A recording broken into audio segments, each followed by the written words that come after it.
So what we're doing in this panel here is just talking about how to live and thrive on Bitcoin. And, one of the things that a lot of people I find don't realize how many tools there are out there for actually being able to spend your Bitcoin or use your Bitcoin, or even better, get rewarded for using your Bitcoins.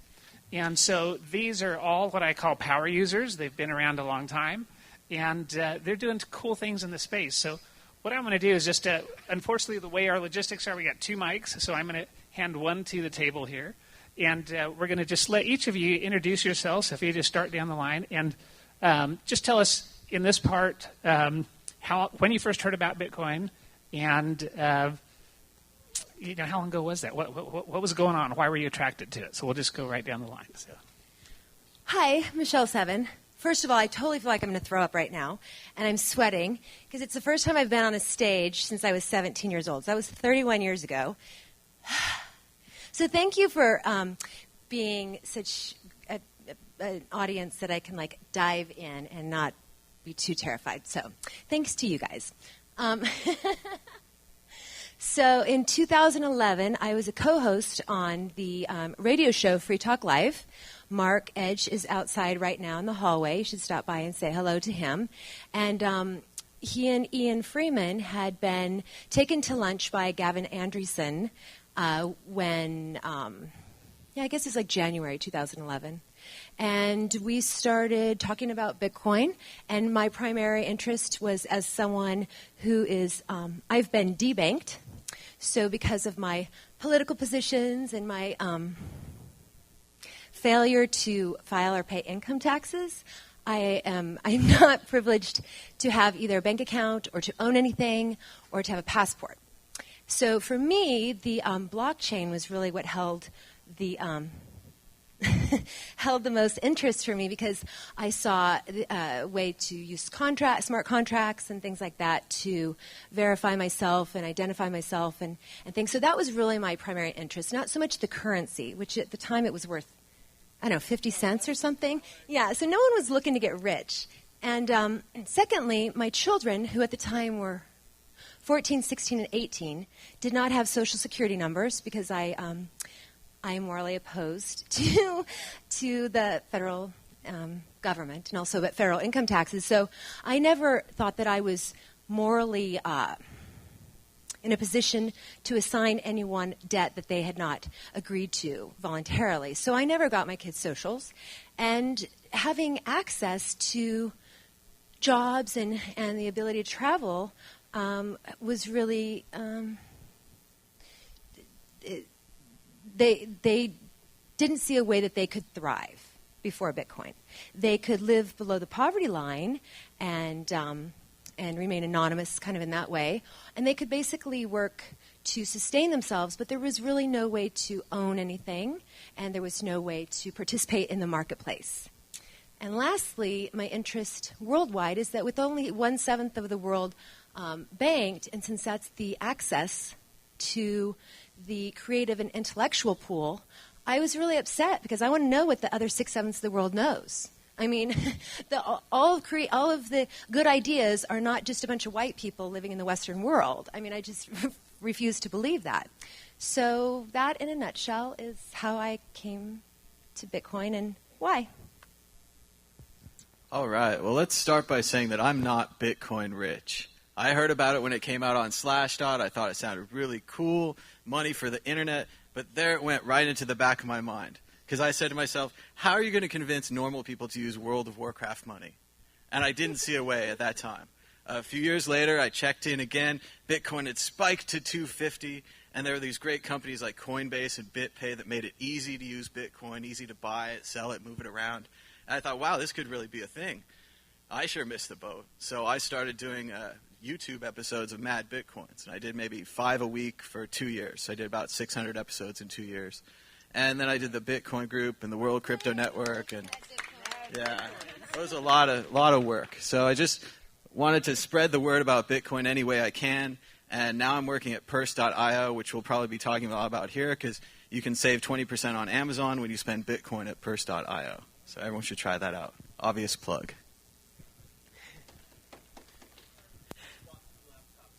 There it is.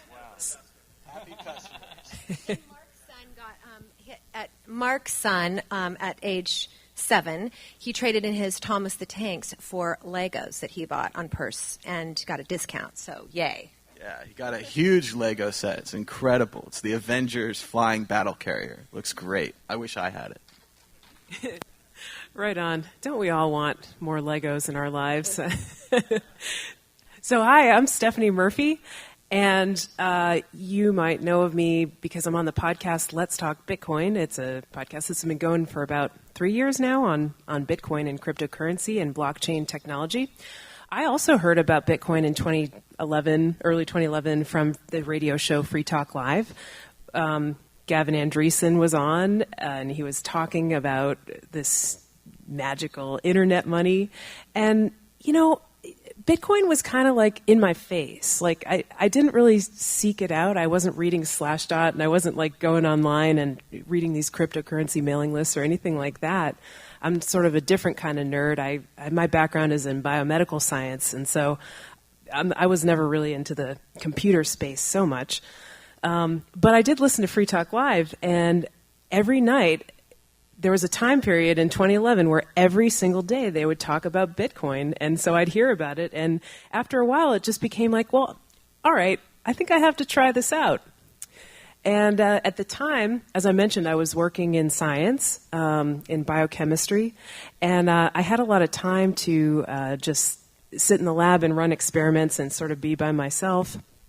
But I was like a podcaster as a hobby. I was doing that for fun. And so I downloaded the Bitcoin software, which at the time was Bitcoin QT, which was like the only wallet that was available. And I got a Bitcoin address, and I put it on my podcast website, and I said, hey, would anybody like to send me a Bitcoin as a tip for my podcast? And a couple people did. And they came in, and I saw the little pop-up, and I was like, wow, that's cool. I don't know who sent that to me, and I don't really need to know. And then I said, well, I'd like to try, like sending and receive. So then I found some other blogger that I liked, or some other podcaster that I wanted to send money to. And I sent them a little bit of Bitcoin. And I thought, wow, that was really easy. And it doesn't matter if they were in Iran, Afghanistan, wherever in the world they were, I could send them money. And that was just so cool. And then I had a friend locally who he had like a business where he sold baklava on the internet. And he would sell his baklava for Bitcoins. And at the time, Bitcoin was like worth $1 or something. So he got I don't know what he did with all that Bitcoin, but he got quite a bit of Bitcoin for his baklava on the internet. And that was the first thing. That was the only thing that you could buy at that time. One of the only things. I think there was like alpaca socks. Yeah. Oh, really? Cool. All right. So yeah, at the time there weren't many things that you could buy with Bitcoin, but there was a lot of like just giving that you could do. You could send tips, you could send donations. There were a couple of charities actually that were starting to use Bitcoin, and I just thought that was so cool because working with a charity myself, which is called Free Aid. It's an organization that does volunteer first aid. We had issues with PayPal. We were trying to get 501c3 status, and we had like all these nightmares with that. PayPal froze our account a couple of times, and we were trying to use that money to like help people, like to get medical supplies and do first aid and stuff. So it was just using Bitcoin made that whole process so much easier, and I really liked the whole gift economy, not really gift economy, but like the culture of like tipping and giving and appreciating. Because when it's so easy to send a tip, people do it. You can't just shove a dollar bill into your computer screen and send it to your favorite podcaster, but you can send them a couple of millibits really easily. So that was the thing I liked about Bitcoin. But then I realized that there was something else that really, really attracted me to it in the very beginning. Just the idea that I could open an account. Actually, I could open as many accounts as I wanted to just by downloading a piece of software. I mean, how cool is that, right? You don't have to ask anyone's permission. You don't have to give anybody your social security number if you have one, or or your address, or your name, or you don't even have to sign up for anything. You just download a piece of software, or perhaps even visit a website, and bam, you can use.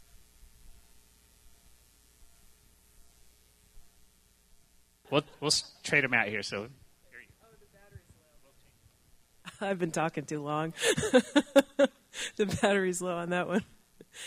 So, yeah, the permissionless aspect and just being able to use money as easily as you could send an email.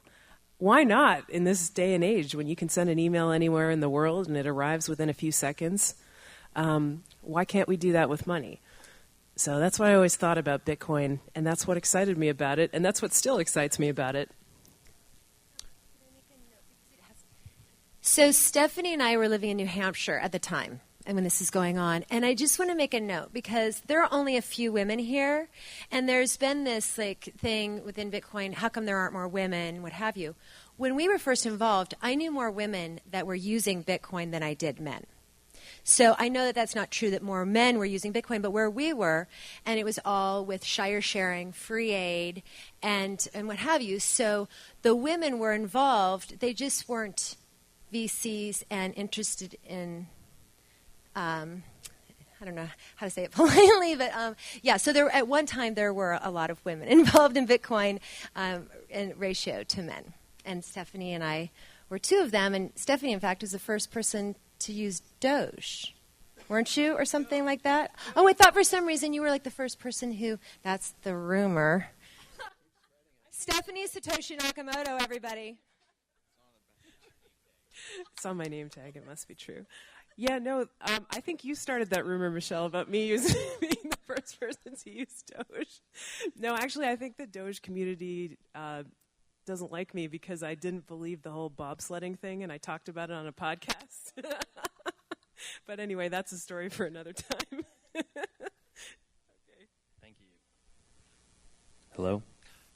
I'm Joe Salerno. I teach philosophy at St. Louis University, mostly logic classes and epistemology classes.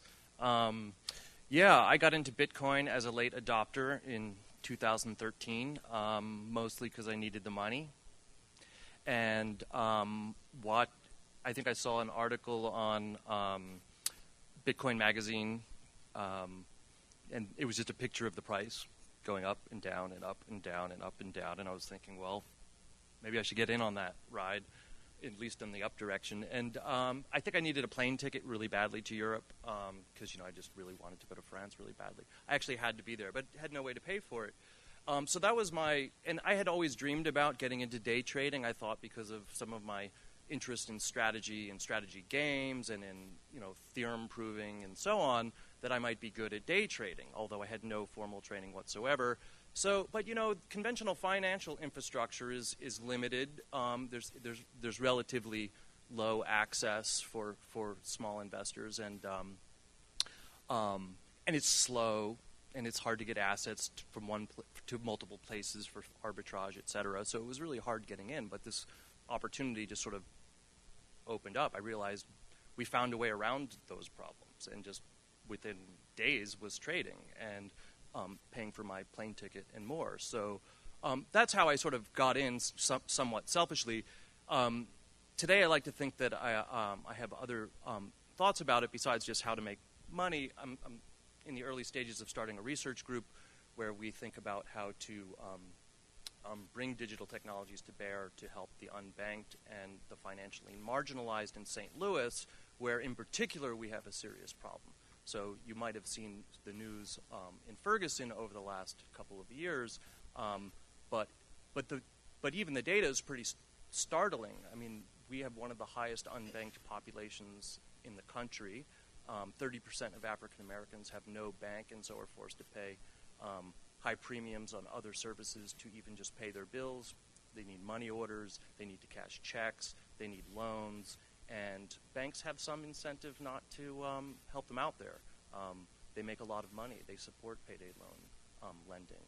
And now there are just ways around it. There's hope, there's promise. Our research group includes entrepreneurs, academics, artists, activists, and others. And like I said, it's at the early stages, and I'm open to collaborations and ideas and just brainstorming with whoever's interested in talking about these things. My name is Blake Anderson. Before Bitcoin, I worked for Fortune 25 finance and banking. My IT career had specialized in infrastructural project management for underwriters, banking, etc. At the peak of my career, I was working at a Fortune 25 bank in math-based security, information technology, project management. It was a Fortune 25 bank that had bought a Fortune 27 bank, so we have basically the 32 too-big-to-fail banks continually consolidating more and more and more and more and further. And then we had really, really, really stringent security requirements to try to keep everything secure, as we have upwards of 300,000 users with direct access to hardware. I mean, information security 101 is that direct access to any kind of hardware is generally going to be the biggest threat. That being the case, I kind of realized at a kind of information science level that this was an untenable system, and that newer systems coming along were going to disrupt it. And I remember knowing about Bitcoin and then seeing it crash from 30 down to a much, much, much lower number than that, and thinking this is going to bounce back at least to 30. I know of no other option to diversify into completely immutable storage other than this. And basically, ever since then, I've been trying to convince people to have investment horizons which will allow them to take advantage of that.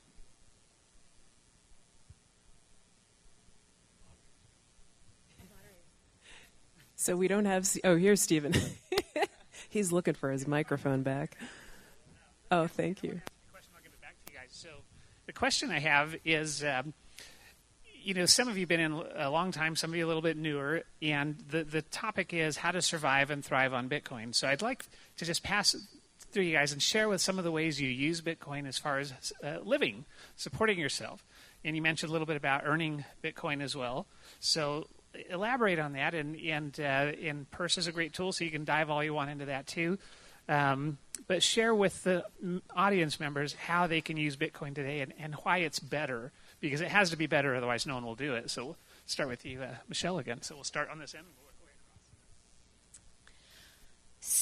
across. So in January, I was down at the Miami Bitcoin conference and stayed at it was held at the Clevelander, which, like this place here, the D, they accept Bitcoin. So you can use it to pay for your room or pay for your food and what have you there. And this was the second year it had been held there. And so the staff was familiar with Bitcoin, and we'd hooked them all up with wallets and things. And I developed personal relationships with some of the people the previous year. And so when I went back, one of the first things I did was I had weed delivered to my room because I smoke weed.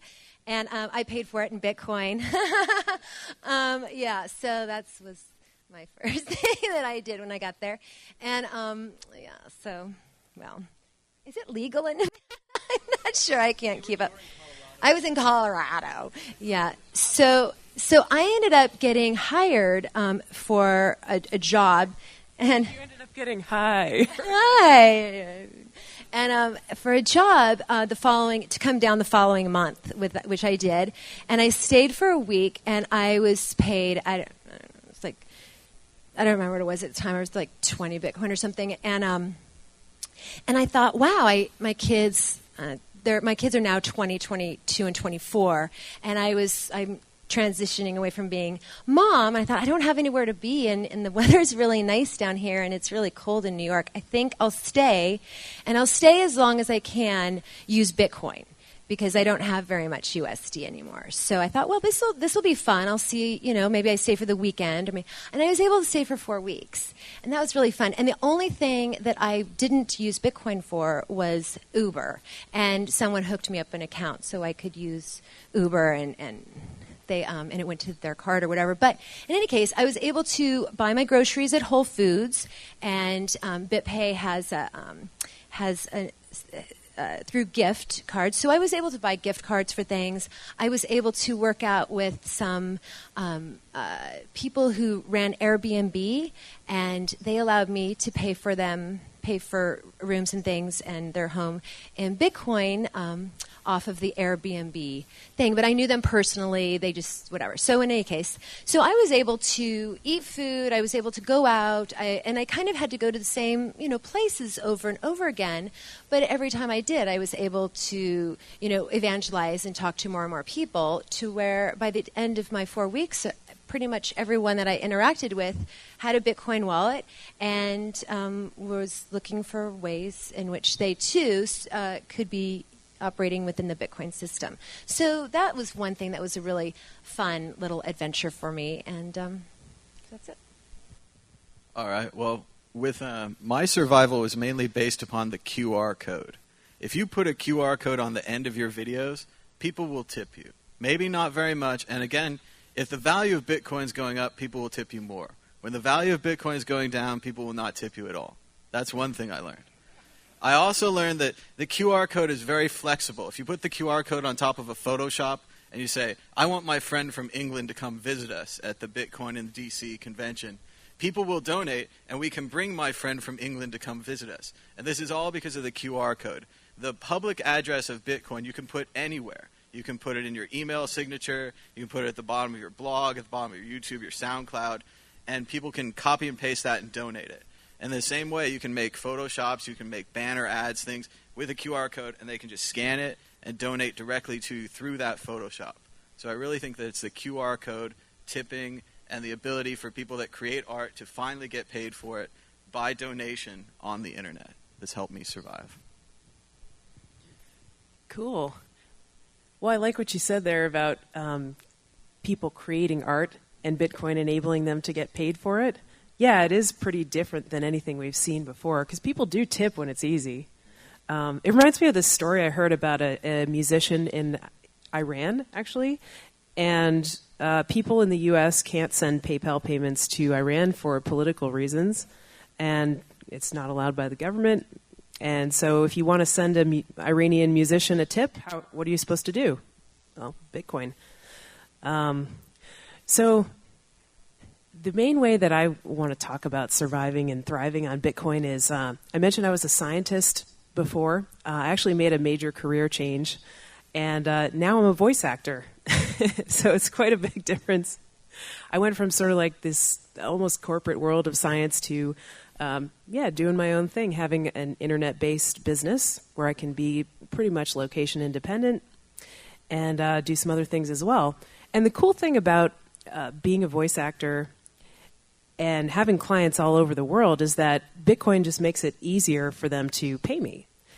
I've got clients all over the planet, in Germany, China, South America, Brazil, all over the place. And a lot of them, if they wanted to pay me with their fiat currency of choice, they would have to convert the currency into US dollars and do a wire transfer, or maybe use PayPal if they have a PayPal account and if that's possible. But it's a big headache and it's a rigmarole. And they just want to, pay for the service and be done with it. But with Bitcoin, I send them a Bitcoin address and they pay me. That's really all there is to it. And so, yeah, I think if I don't do that much traveling, even though my business is pretty location independent. At this point, I don't really lug audio equipment around the world, but I could if I wanted to. And, I could get paid in Bitcoin, and I could either use that Bitcoin locally, or I could go find somebody on local Bitcoins and sell it for the currency of choice, whatever in the area. And, a lot of people actually do that, where they get paid in Bitcoin, and then they travel around the world. So I guess it just facilitates, they say trade brings people together, right? When currency is crossing borders, troops won't. That's like one of these old economic, I forget who exactly said that, but one of those sayings. And it's totally true. I wouldn't know these people in Germany and England and China and all over the world if it weren't for their ability to hire me and pay me in Bitcoin. And it's really beautiful how those relationships get created. Now I'm getting all touchy-feely, but I do think Bitcoin, even though it's a piece of software and a cold hard piece of technology, it really can bring people together in a way that wasn't possible before. Yeah, I mean, as far as surviving and thriving goes, I mean, I am not in any position to whine, although, of course, that won't stop me. But, you know, I'm in a tenured position at a research university where I don't have to teach that many classes, and I could just pick up and fly to Las Vegas pretty much whenever there's a conference that I feel like going to. I don't have that many students. My pay is pretty secure. So, yeah, I trade to supplement my income, and I'm going to talk tomorrow about some fun arbitrage strategies. Some are extremely low risk, relatively speaking, and some are kind of fun and interesting. But I think for this particular panel, one thing I'd probably rather focus on was that there are a lot of people who aren't surviving and thriving, and a lot of the reasons why they're not is tied to their financial circumstances. And if you can't afford a bank account because of the fees, or because of you need a certain amount to keep it opened, or you'll get withdrawal fees, etc., as poor people often do, you basically don't have access to paying your bills, and you don't have access to savings, and you don't have. There are a lot of other things that now you're forced to, you know, credit, loans, lending, borrowing, all these things. Now you are forced into using financial mechanisms that are extremely expensive, some of which charge 400% to borrow money, and you have no choice because you have to pay the interest on the last payday loan you took out the month earlier, and you're locked into a cycle of debt. It's a circle of slavery, and debt is the slavery of the free, and there are a lot of people who can't get out of it. And relatively small advances on our part could make a huge difference. I mean, if digital wallets were in place, they would have savings. If the utilities accepted Bitcoin or USD tokens backed by 1 for USD, they could pay their bills without fees. They wouldn't have to pay for money orders. They could just pay directly. And the banks and the other people making money off of all these exploitive financial practices wouldn't be taking a cut of income that could be helping those households. So I don't think we're there, but I think that there's a lot of hope, and I think that there's a lot of interesting technology that I think hasn't yet been brought to bear, but could be in these areas to help others thrive and survive. Well, thriving and surviving on Bitcoin. I guess this kind of hits really close to home when I was working for the bank. I have a son. My son Oliver has ASD, and so he needs a lot of extra care and support at home to make sure that he gets, everything that he needs. And it occurred to me at one point that no matter how hard I work or how much money I save, there are no acceptable diversification avenues for me to diversify into that are going to be secure enough that he will be incontrovertibly cared for. And that's something that made me very angry. And it still makes me very angry. Not at any individual person irrationally, but it's a situation that we should not accept or let sit. So I would say that for me, the macro situation wherein we have an ability to escape from debt slavery, and it really is slavery, it's a tenable, logical position to call people stealing the fruits of your labor slavery. You're taking the cart and the horse and you're putting them in a different order, and you're saying it's not, but it is. It's not a good thing. So, I mean, short term, there's arbitrage strategies and things that can help make money in Bitcoin. I mean, don't load up an insecure exchange and lose all your money, but there are ways to, low risk make money in the short term.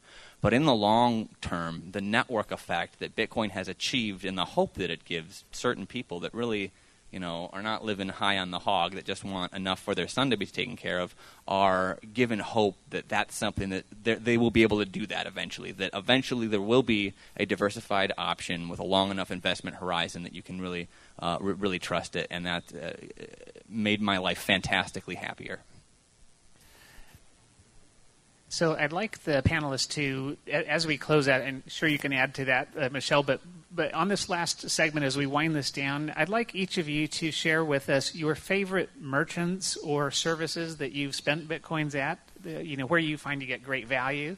And I think we would just like to hear that. What places do you like to spend Bitcoins at, and why? And so some of the folks in our audience will learn maybe a new idea or two. So thank you. I want to add something, though, because we all talked about Bitcoin in terms of the currency. Didn't we pretty much? Yeah, and so as I had mentioned initially, starting to relax now. It's really nice. Thank you. The blockchain, which has been at the forefront of news lately, held interest for me because I really should have left home when I was 12 or 13 years old. And I wish that I could have, and life would have been very different for me had I done so. And why I didn't was because I had no way to contract legally for a job and also for a place to live. I would have been considered a runaway, and the state would have seized ownership of me, and they essentially did for a while. But so I thought, what about that kid who is really smart and they're bored out of their mind and they're forced to be in school because it's the law? And they're sitting there and they're looking up and they got a headache from the fluorescent lights, and they come up with a better lamp or light shade or something, a shade to go over it. And it's really only a $500 idea, or maybe it's a $2,000 idea. They're not going to, they're not going to pay for their college with this idea. But they're completely disincentivized. They go home and they tell their dad, and it's the first exciting day they've had at school in so long. And dad says, okay, or mom says, wait, okay, and they look into it. And to get a patent and to get a thing and to get a thing and have access, it's just cost prohibitive. And so that kid goes, well, fuck it. I won't bother. And, can I say that? All right, I did. Yeah. All right. So it's not just what that has done then to that young man or young woman. Yeah, they have said worse things. It's Bitcoin Val's fault. But anyway, it's not just that idea. It's the idea that's going to come after that idea. So we have just essentially stifled innovation by making the access to the creative and intellectual pool so expensive. And so for me, the idea, I'm writing a book right now. The loose title is Cryptonaut, and it's about a young hacker girl. It's a mystery thriller, and I hope I finish it. It'll be great.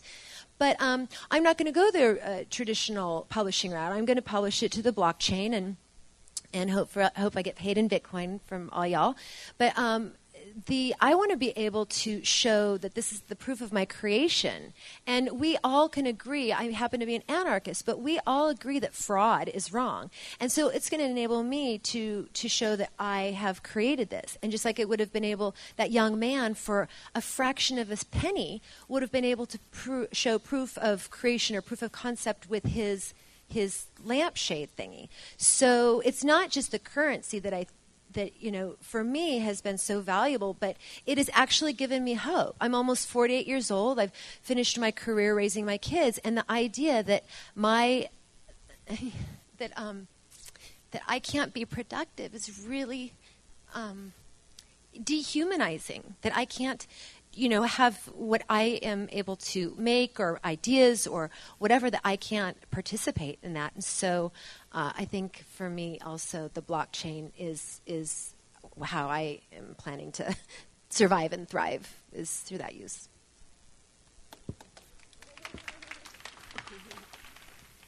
All right, so I'll go back more towards the question.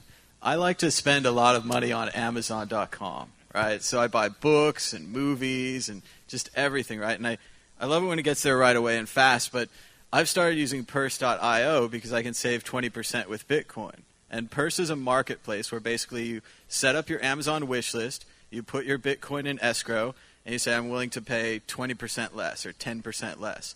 Someone else comes along, they have too much gift credit, maybe they're paid in gift credit, maybe they just have too much. They buy your items for you, then you let Purse know when your items arrive, and we release the Bitcoin to the other party.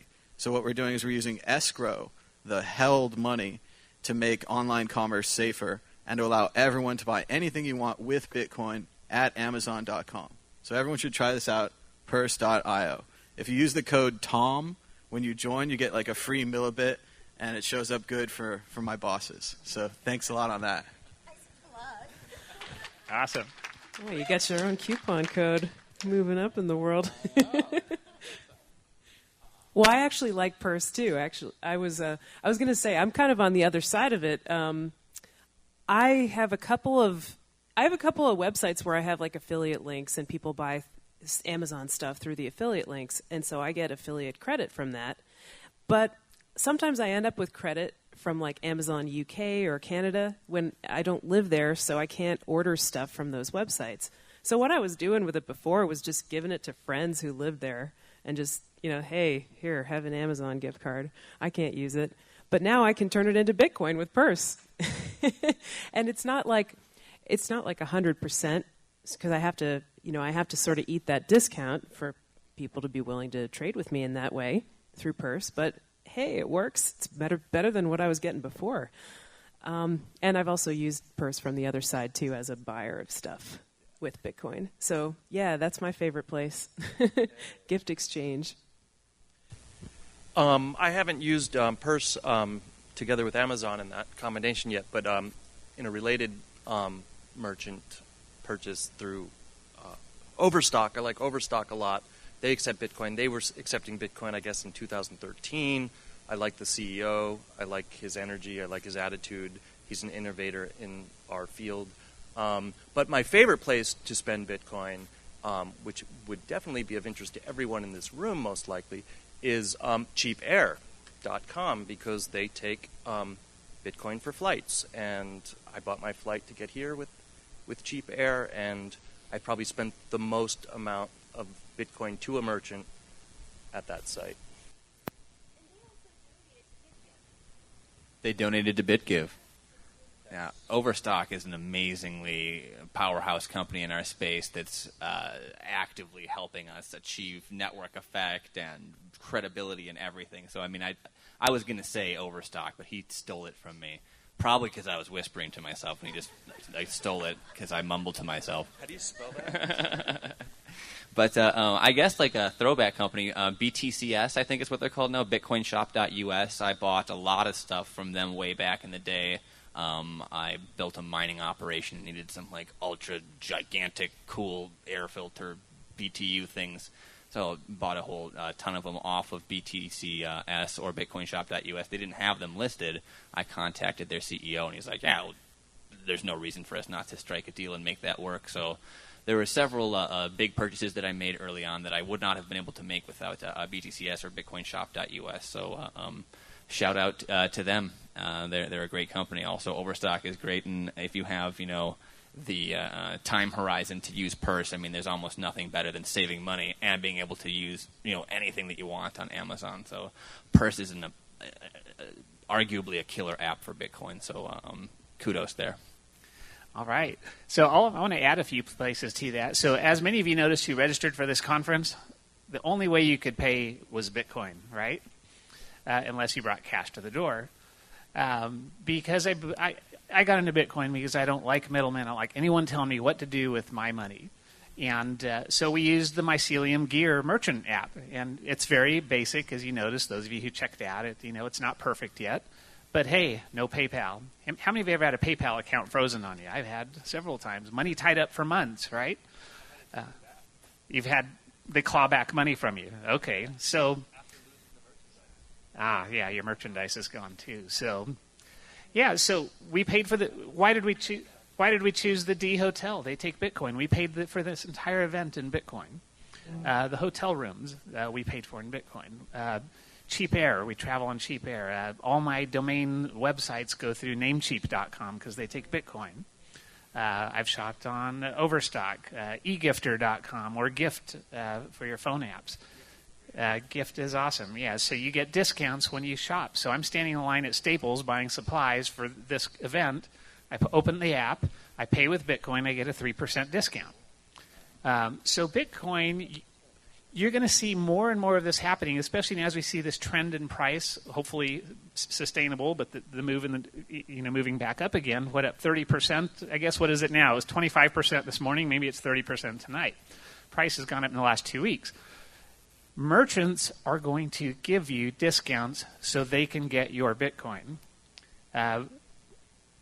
It's happening. And so anyway, Bitcoin's the superior currency. People will trade you valuable things for it. So don't give it away unless you can get a good deal and you have a source to replace your Bitcoin. So let's give another big hand to our panelists. Thank them for coming up, and thanks for being up here.